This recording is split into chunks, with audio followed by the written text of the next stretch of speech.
Je sais pas s'il a fait exprès, le Dr X. Bonjour Lucienne. Bonjour. Il a choisi, vous l'avez reconnu, la fanfare de la Pairie. Ouais, de Paul de Lucas avec un S en samuel. Bah, je dis, ça me fait rire, la Pairie. On vous appelait la Pairie. Non, on m'appelait plutôt Lulu. Lulu. Mais vous venez d'une région où on dit la pour les filles? Non, je viens du canton de Fribourg. Et on dit pas la Chassot. Non. On dit pas la Chassot. Non, on dit Lulu. Dit Madame le ministre, Madame voilà. la conseillère d'État ou Madame elle est maintenant directrice de l'office. Madame Chassot. Oui. C'est quelqu'un d'important. Lucienne Pairie, vous êtes là de temps en temps pour nous parler d'art et puis vous êtes resplendissante. Et vous avez fait une conférence sur les seins hier. Sur les seins dans l'art brut, oui, exactement, dans un congrès médical de scénologie à Montreux. Donc en fait, ça existe la scénologie, c'est la science des nénés. Exactement, la science liée au sein. Alors une cinquantaine de médecins réunis, une troisième rencontre de scénologie franco-suisse.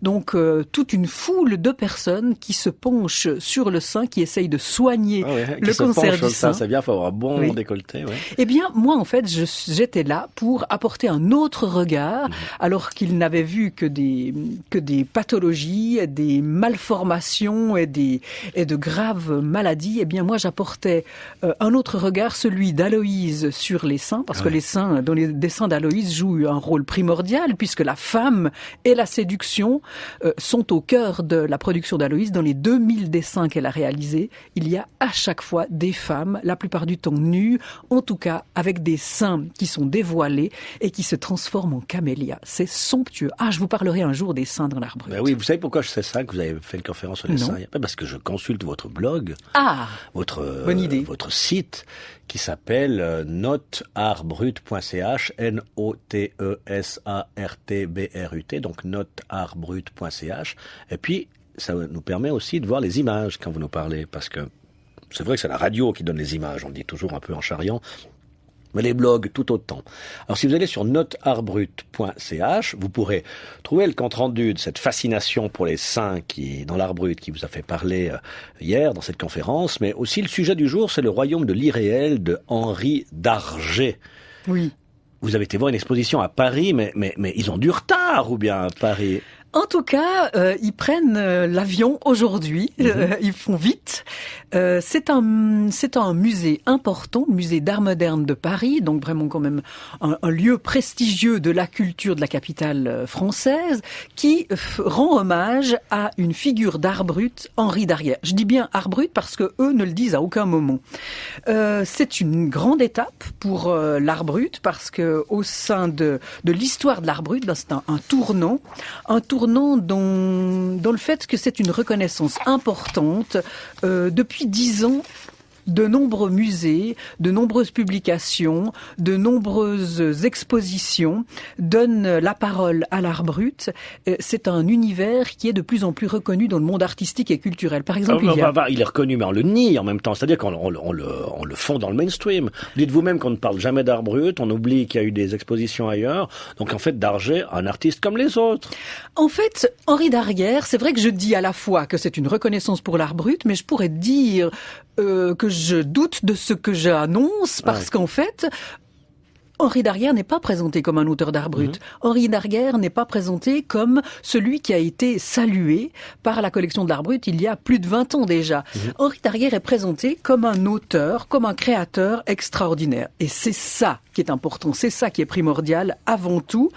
Il a été reconnu par le MoMA il y a quelques années, le Museum of Modern Art à New York, et aujourd'hui c'est le tour de Paris, le musée d'art moderne de Paris qui reçoit un don de 45 œuvres. Comme on sait que récemment chez Christie's, une œuvre de Darget a été vendue à 600 000 €. Wow. Le don que reçoit le musée d'art moderne de Paris équivaut environ à 27 millions. C'est quand même une coquette somme. Bref, tout cela pour dire que ces créations, l'art brut, a le vent en poupe. C'est tant mieux. Il y a une vingtaine d'années, Michel Thévaux, Geneviève Roulin, ces deux personnes mettaient à l'honneur Darguer à la collection de l'art brut, et puis un grand spécialiste de la vie et de l'œuvre de Darguer, John McGregor, eh bien écrivait la première monographie très très détaillée de cet homme. Alors moi je tiens à saluer quand même le travail de pionnier qu'ont fait ces personnes, un esprit avisé, un esprit averti qui les a conduits à savoir reconnaître l'extraordinaire talent de Darguer, alors même que personne ne s'y intéressait. Aujourd'hui, enfin, les choses ont changé. Enfin, les musées et le public, les publics peuvent découvrir ces créateurs singuliers. Cet homme, par exemple, Darguer, cet homme solitaire. Et j'aimerais dire ces créatures aussi, parce qu'il en a fait de ces petites filles. Oui, il en a fait. Il a dessiné avec des petites filles, ou des petits garçons, des fois. Ah, je vais vous raconter son histoire, mais commençons par la fin, si vous voulez bien. Ouais. C'est ce qu'il y a de mieux. On commence par la fin. On est à Chicago, 1972. Henri Darguer a 80 ans, 80 ans, et il doit quitter sa chambre que lui loue le photographe américain Nathan Lerner, et en fait, il doit entrer dans un home. Nathan Lerner, en fait, sait 2 ou 3 choses sur Henri Darguer. Il sait que c'est un homme qui est plongeur et nettoyeur dans l'un des hôpitaux de Chicago. Il sait qu'il fréquente l'église avec une piété et une ferveur inaltérables, l'église de Saint-Vincent-de-Paul, tout près d'où il habite. Et il sait aussi que c'est un homme qui parle très peu. Il l'entend parfois tout de même. La nuit, quand il est dans sa chambre, il l'entend parler tout seul à haute voix. Donc on est au cœur de Chicago, 851 Webster Street. Et en fait, Henri Darguer est placé dans un home.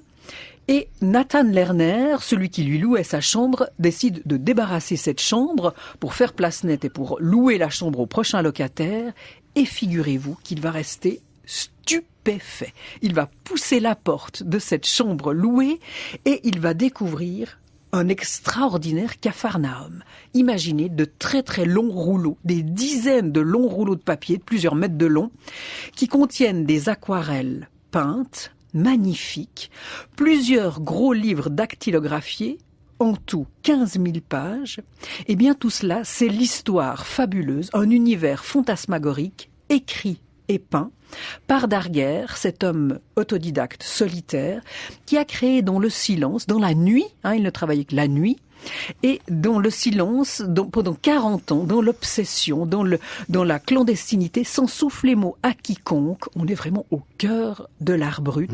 Cette chambre est envahie d'un bric-à-brac d'images, des images qui ont inspiré Darguer, des papiers découpés, des figurines, des albums de dessins pour enfants, de la peinture, des pinceaux, des couleurs.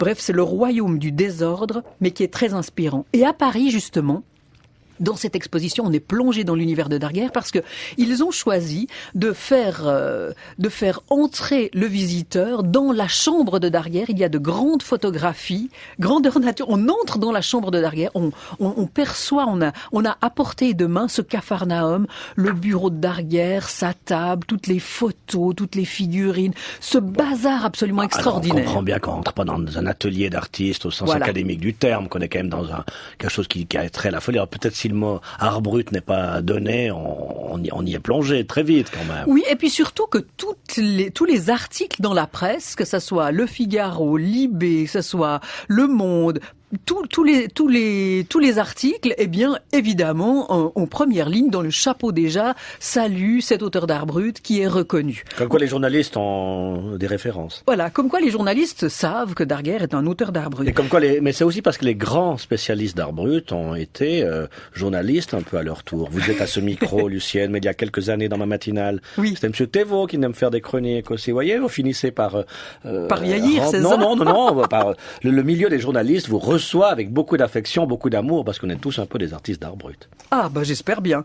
En tout cas, cette saga que met en scène Darguer est stupéfiante et je vous recommande la visite à Paris. Parlons-en un petit peu. Donc, donc ça, en fait, c'est des dessins qui sont, ou des aquarelles, ou il y a de l'an, qui sont plutôt horizontaux, comme ça, puis c'est en rouleau. Donc, vous imaginez des portraits assez étendus, comme ça. Et puis, effectivement, quand on dit qu'il y a des petites filles, je pense à Martine fait du camping. Non, mais il y a des petites filles un peu comme, voilà, il y en a partout, des petits garçons, mais des dizaines et des dizaines et des dizaines. Mais c'est une question entre nous comme ça, mais il me semble que plus on avance, puis moins elles sont habillées. Moins elles sont habillées, exactement. Et puis ce qui va vous étonner aussi, c'est que plus on avance et plus elles sont dénudées et qu'elles ont, vous ne l'avez peut-être pas remarqué, ces petites filles ont un sexe de garçon. Ah, c'est ça. Et puis des cornes de bouc, de bélier qui viennent. Qu'est-ce qu'il nous raconte? C'est un monde de la fantasmagorie. C'est une guerre interminable que raconte Darguerre en images et par l'écriture, une guerre interminable qui a pour origine la rébellion d'enfants qui sont tenus en esclavage par des méchants glandélyniens.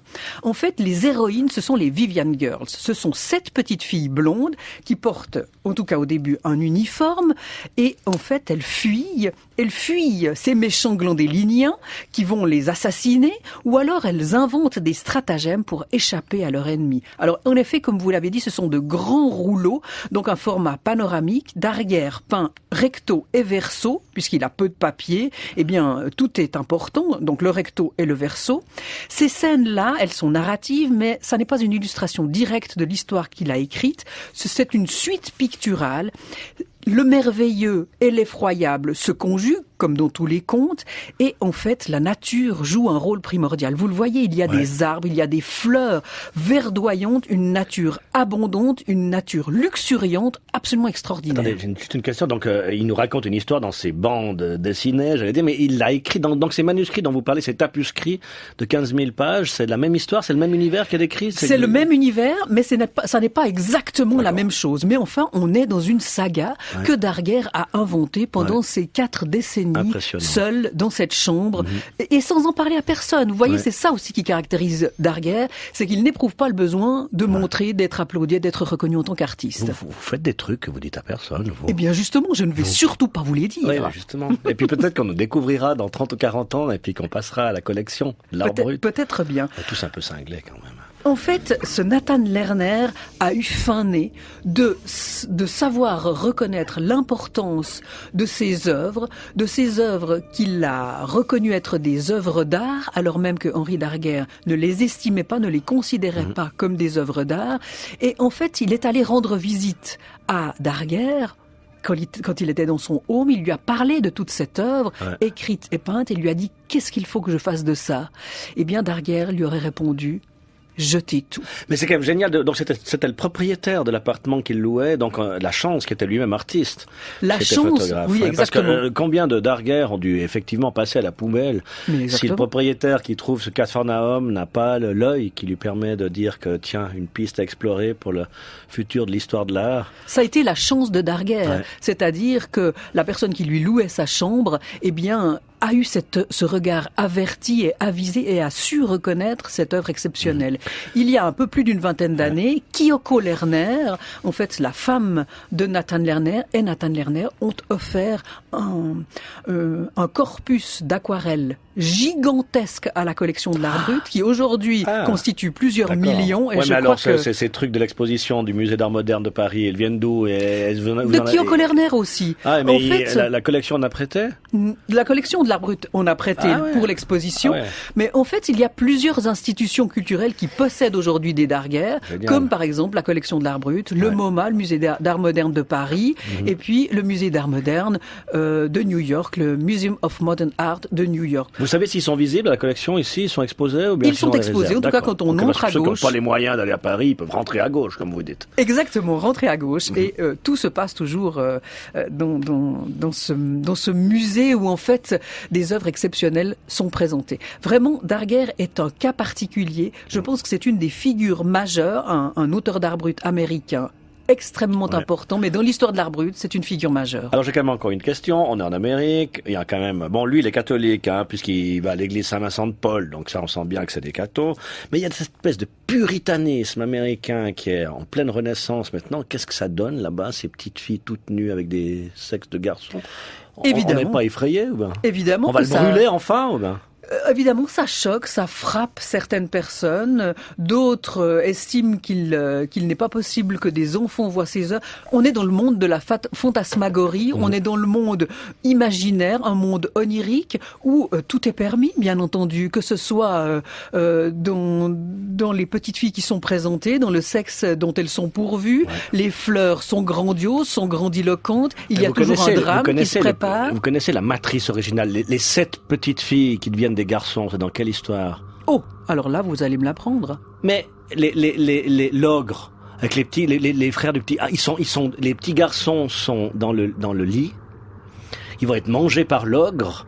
Et puis comme le petit poucet apprend qu'ils vont être mangés par l'ogre, il prend les bonnets de ses frères, il va les mettre sur les têtes des filles de l'ogre qui dorment dans la chambre à côté, et l'ogre va manger ces 7 petites filles en croyant que c'est des garçons. Alors moi j'y pense depuis le début, vous me parlez de ces 7 petites filles qui courent, cette métamorphose en garçon, je me dis mais peut-être qu'il a été un peu impressionné par des histoires qu'on lui racontait quand il était petit, je sais pas, peut-être ça n'a rien à voir, mais enfin je vous le livre comme ça, avec ma brutalité à moi. Non, non, extraordinaire, je vais investiguer. Et vous savez, quand vous parliez de Martine, vous ne croyiez pas si bien dire parce qu'en fait, eh bien, Darguer s'inspirait des albums de dessin des enfants américains des années 30, 40, 50, et en fait, il décalquait les petites filles, il allait au drugstore d'à côté et il photocopiait, il faisait agrandir c'est vrai, parce qu'on ces voit petites qu'il a images. une manière de dessiner qui est parfois proche de la décalcomanie. Exactement. Et puis en fait, ces petites filles, vous voyez bien qu'elles se multiplient, qu'elles sont comme des clones et qu'elles sont toujours identiques. Alors Lulu Perry, maintenant on va éteindre la lumière, vous allez venir sur mes genoux et je vais vous raconter encore un petit conte de fées qui vous permettra de rêver avec face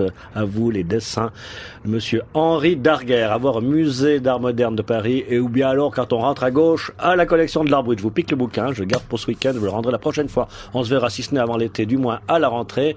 Il est quasiment 10h sur Espace 2 en régie. Aujourd'hui un homme exceptionnel, Nicolas Rochat, qui est venu dire bonjour à Alain Perrotet, qui a réalisé cette émission depuis 7h ce matin.